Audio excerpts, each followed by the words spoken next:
Guess you could actually say goodbye to Ukraine if you don't get those ports open because the economy collapses. More than 3 months of war and blockaded exports are keeping Ukrainian food products from the world, and the United Nations warns we might be on the cusp of a food shortage.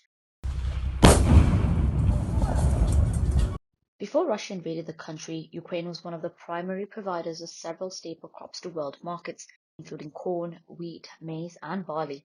Agricultural products were Ukraine's primary source of export revenue and accounted for nearly 10% of the country's GDP.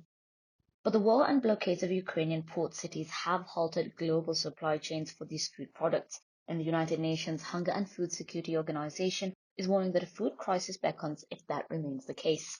40 or more percent of their GDP is based upon agricultural products that are exported through those ports. So it's critical.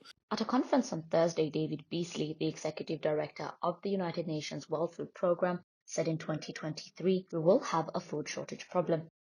Around 25 million tons of various staple grains are currently sitting in storage units in large port cities such as Odessa, waiting to be shipped to international markets, but they are unable to leave Ukraine because of the ongoing Russian blockade in the Black Sea.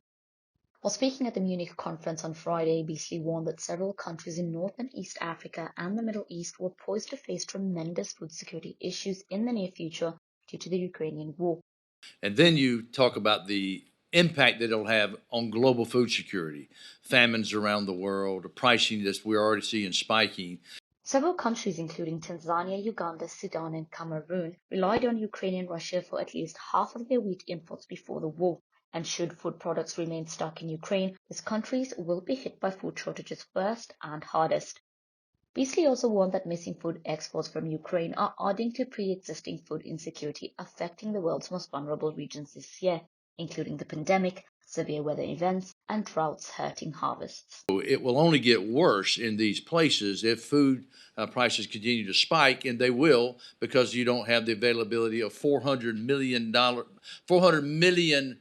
When you, Ukraine feeds 400 million people with the food, so if that's out of the equation, where's that going to come from?